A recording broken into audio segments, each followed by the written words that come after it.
તો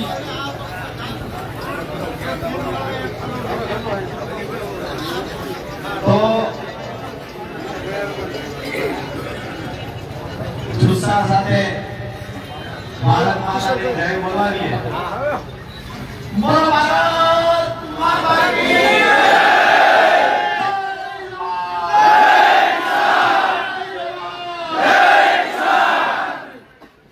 વાહ, હજી તો ગુસ્સો છે કમ્પ્લીટ. તો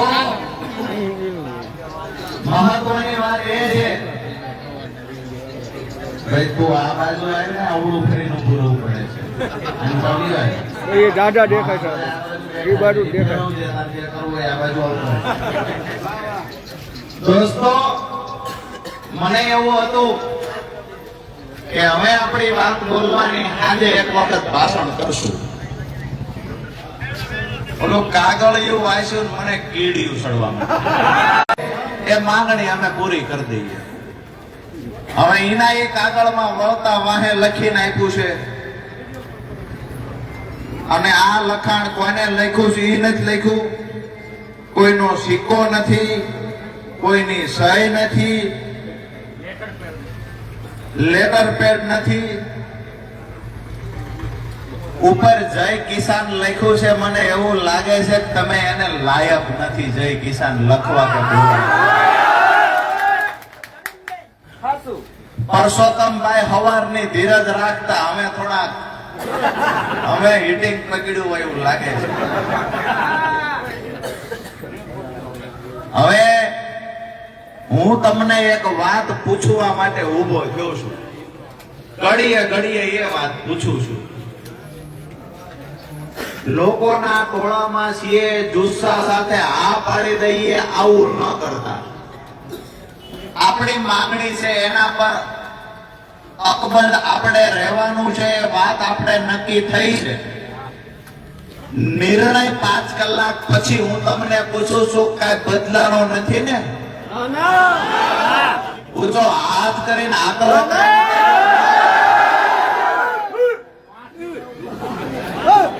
દાદા કહે છે 5 દી બેહવું પડે તો શું છે?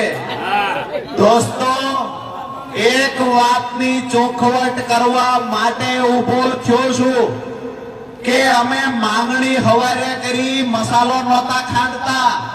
અમે હવારે જે માંગણી કરી એ માંગણી પર અત્યારે ઉભા છીએ.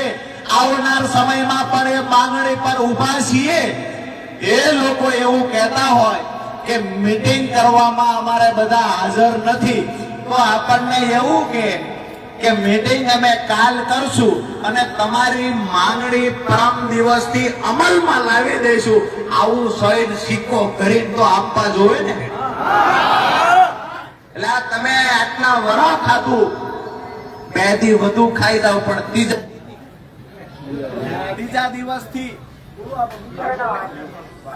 2 દી વધુ ખાઈ જાવ, પણ ત્રીજા દિવસથી નહીં ખાવી તો લખીને જો. એ લખવા કોઈ તૈયાર નથી. ક્યાંક ને ક્યાંક એવું કહેવામાં આવે છે કે વેપારીઓ, મને જાણવા મળ્યું કે વેપારીઓ ખંભા ઉલાળે. વેપારીઓ ખંભા ઉલાળે છે. એ તો ખંભા ઉલાળે અત્યાર સુધી છૂટા પાલે ખાધું છે. છૂટા પાલે ખાધું છે. હવે આપણે કહીએ છીએ કે ભાઈ અમે ખોટી રીતે ખાવા નહીં દઈએ, અમને લૂંટવાનું બંધ કરો, તો મારા બેટા ખંભા ઉલાળે. અહીંયા મોટી સંખ્યામાં આપ સૌ ઉપસ્થિત છો, ત્યારે એક મહત્વની વાત એ કરું. દી આ થમતો જાય છે. કોઈને પશુપાલન નું કામ હોય તો કલાક 1.5 કલાક બની શકે ઘરે જાય, પણ જે દોસ્તોને ત્યાં ઘરે કામ નથી એને કહીએ છીએ કે અહીંયા હાજર રહ્યો, જે પશુપાલન ના કામ કરવા માટે જાય એના બદલામાં માળા મૂકતા જજો. તૈયાર છો ને? અહીંયા મેં તો હાકલા પડકારા હવાય કરતી ના છે. બધા પત્રકારો કીધું ઢીલું મૂકવાનું છે. ટેકો થઈને ઉભા છો ને? એક વાત નક્કી છે કે ખરાખરીનો સંઘ આવતીકાલ સવારે રાખવાનો. દોસ્તો, બતાવવાનો સમય બાકી ગયો છે કે ખેડૂતો સંગઠિત બન્યા પછી પરિણામ ન મળે ત્યાં સુધી અમારો ખેડૂત પાછી પાની નહીં કરે, આ બતાવવાનો સમય માર્કેટિંગ યાર્ડમાંથી ગાંધીનગરમાં બેઠેલી સરકારને પણ કહીએ છીએ, ખેડૂતોના માટે સંવેદના છે એવી મીડિયા સામે આવીને ખૂબ વાતો કરી, ખેડૂતો માટે લાગણી છે ખૂબ વાતો કરી. આજે અમારો જગતનો બાપ ભૂખ્યો તરીકે બોટાદ માર્કેટિંગ યાર્ડમાં બેઠો છે, વેપારીઓ લૂંટી રહ્યા છે, સત્તાધીશો લૂંટી રહ્યા છે. અમે કહીએ છીએ કે અમને લૂંટશો નહીં, એટલું તો લખીને આપો, એટલું લખીને આપો. અમે શું માંગી લીધું? આપણે એ માંગ્યું અમને લૂંટશો નહીં, એનું લખીને આપો. એ આપવા તૈયાર નથી. મતલબ સાફ છે કે આ લોકો હજુ આપણને લૂંટવા છે. હું તમને હાથ જોડીને વિનંતી કરું છું, વારંવાર આ વાત મારે ન બોલવી જોઈએ, હાથ જોડીને વિનંતી કરું છું. અહીંયા જે સંખ્યા છે, આજે રાત્રે આખો શેડ ભરાઈ જવો જોઈએ. અને કોઈ એવું સમજતું હોય કે ખેડૂત છે 2-5 કલાક 7 કલાક 10 કલાક પછી જતા રહેશે, અમે કહીએ છીએ સુરેન્દ્રનગર અને ચોટીલાથી ગાડીઓ નીકળીને એ ભોગવવામાં ટૂંક સમયની અંદર આવતીકાલે આપણી વચ્ચે કોણ નેતાઓ આવે છે એની હમણાં 1 કલાકની અંદર જાહેરાત થશે. એક વાત નક્કી છે, હું અહીંયા આવ્યો ત્યારે પણ માતાજીને પ્રાર્થના કરી, દીવા કરીને નીકળ્યો છું કે જ્યાં સુધી પરિણામ ન આવે ત્યાં સુધી લડવાની માતાજી મને તાકાત આપશે. અને આજ દિવસ સુધીનો ઇતિહાસ રહ્યો છે, જ્યાં પગ મૂકીએ છીએ ત્યાં પરિણામ સુધી લડીએ છીએ. જો શક્તિ ઓછી પડે તો એ દિવસે જતા રહીને ફરી વાર આવીએ છીએ. જેનું ઉત્તમ ઉદાહરણ આજથી 2 વર્ષ પહેલા આવ્યો તો લાગ્યું મને તાકાત ઓછી પડશે. 1-2 વર્ષ હજુ સંગઠન બનાવો, તાકાત ભેગી કરો. આજે બમણી તાકાત સાથે, હજારો ગણી તાકાત સાથે આજે અહીંયા આવ્યો છું. ફેસબુક ખોલો, તરત જ વિડીયો આજે કેટલાય નેતાઓના પગલીકેથી જમીન સરકી ગઈ છે. હું દાવા સાથે કહું છું કે ખેડૂતો સાથેનો અત્યાચાર ક્યાં સુધી આ સરકાર કરી શકશે?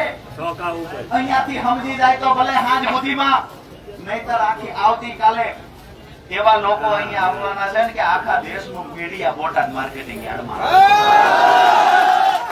આજે રાત્રે ગાદલાની વ્યવસ્થા કરીએ, પાથરણાની કરીએ છીએ.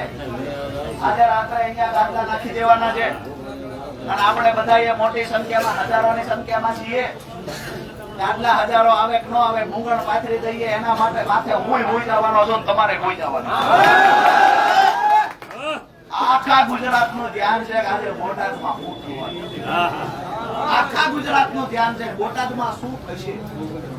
હવે જ્યાં આખા ગુજરાતનું ધ્યાન હોય અને પાછી પાની કરીએ તો કાલ મોઢું દેખાડવાનું.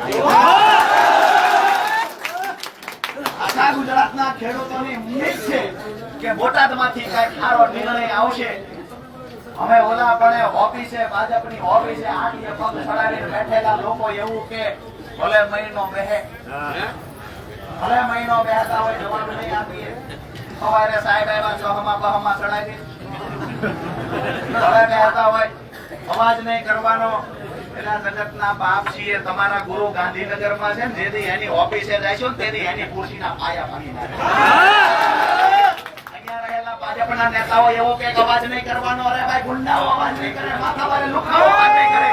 અમે જગતના બાપ છીએ, અવાજ કરીશું, હક અધિકારની લડાઈ લડીશું. અને કોઈ પણ એવું માયનો લાલ કહેતો હોય કે પોલીસને આગળ કરીશું, રાજુ કરપડાનો અવાજ દબાવીશું, એને કહીએ છીએ કે મારો બોર્ડો એટલો મજબૂત છે, પોલીસનો દંડો કાઢી દેશે મારા મોઢામાંથી બીજો. કરું છું ખાસ કરીને વિનંતી છે કે અહીંયાથી હાથ જોડીને કહીએ છીએ પ્રશાસનને, અમારે પોલીસ સાથે ઘર્ષણ નથી કરવું, પણ પોલીસ જો અટકાયત કરવાના પ્રયત્ન કરશે તો કાલે બોટાદ માર્કેટિંગ યાર્ડમાં ક્યારે જીવનમાં જોયા નહીં હોય એટલા ખેડૂતો અહીંયા ભેગા. અમે નથી ઈચ્છતા કે આવું કાંઈ થાય, અમે નથી ઈચ્છતા ગાંધીના ગુજરાતમાં શાંતિ ડોલાય, પણ ભાજપના નેતાઓને કહીએ છીએ કે અમને લૂંટવાનું બંધ કરવાનું એક લખીને તો આપો કે અમે ખેડૂતોના ખિસ્સા કાપશું નહીં. એ લખીને નથી આપતા. એવું કહે છે કે વેપારીઓ ના પાડે, વેપારી એમ કહે છે કે અમે ખિસ્સા કાપશું. મેં પહેલા કહ્યું, હજુ પણ કહું છું, આપણે આપણા બાળકોને હારા લુગડા દિવાળીએ નથી લઈ દેતા. આપણા બાળકોને દિવાળીએ હારું લુગડું પહેરાવતા નથી. ઘરેથી 10 વખત કે હારી લેવાની તો 10 વખત કે ત્યારે મામલા લેતાની હારી લઈ દેવી છે. અને અહીંયા આવશું ત્યારે એ કરે મળે બધા રૂપિયાનો ગણતો. આજ દિવસ સુધી કોઈ અવાજ નહીં ઉઠાવ્યો હોય, કોઈ બોલ્યું નહીં હોય. આજે હું બોટાદના આંગણેથી આખા ગુજરાતના તમામ ખેડૂત આગેવાનોને, તમામ રાજકીય પાર્ટીના આગેવાનોને આહવાન કરું છું કે આ લડાઈ રાજુ કરપડાની, આ લડાઈ માત્ર બોટાદના ખેડૂતોની નથી. આ લડાઈ આખા ગુજરાતના ખેડૂતોની છે. જે લોકો પણ સમર્થનમાં આવી શકતા હોય આવે. બાકી બોટાદના ખેડૂતો આજે ખરેખર જે પરિવર્તનના સંકલ્પ સાથે અને બોટાદના ખેડૂતોએ આજે જે અહીંયાથી જયારે મેં પ્રવેશ કર્યો ત્યારે જે મને ભયા માંગ્યો છે, આ પ્રેમની તાકાત એવડી છે. તાકાત એવડી છે. અહીંના રહેલા કોઈ નેતાને આખી જિંદગી પ્રેમ નહીં મળ્યો હોય એટલો પ્રેમ અહીંની બેઠેલી જનતાએ મને આવતા પ્રેમ માટે હું આપનો કાયમી ઋણી રહીશ. બીજી મહત્વની છેલ્લી વાત, લડવાનું છે દોસ્તો, કહેવાનું છે દોસ્તો, અહીંથી હટવાનું નથી. અને હજુ લાગતા વળગતા કહેવાનું છે કે રાતે ભજનના ડાયરામાં બધા ગામથી લોકોએ આવવાનું છે. અમદાવાદથી અમુક પત્રકારો નીકળ્યા છે કે ક્યાં સુધી જામશે. મેં કીધું હમણાં અઠવાડિયું હાજર દેવી પણ પારવો વળતો હજી નથી.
નીકળી ગયા છે, નીકળી ગયું છે.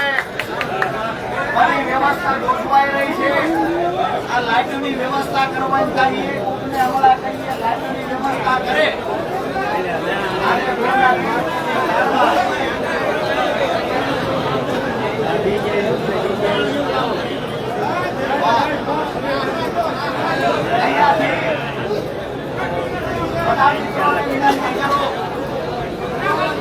ઘણીક વાર કોઈએ ઊભું થવું હોય, હલન ચલન કરવું હોય, પગ મોકળો કરવો હોય,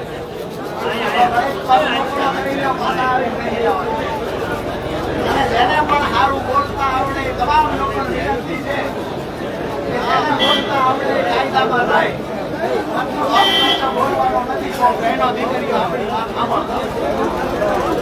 અને બીજી વાત કે આપણે ભાજપના નેતા નથી, જુદા બોલી ગાળો બોલીએ. એટલે બધાએ શાંતિથી અહીંયા બેસવાનું છે. આપણી મુખ્ય બે માંગણીઓ જ્યાં સુધી પૂરી ન થાય ત્યાં સુધી આપણું કાર્યક્રમ ચાલુ છે. દાખલા આવે છે, હું એકલા અહીંયા બેસી જાઉં, તમારે બધાને બેસવાનું છે.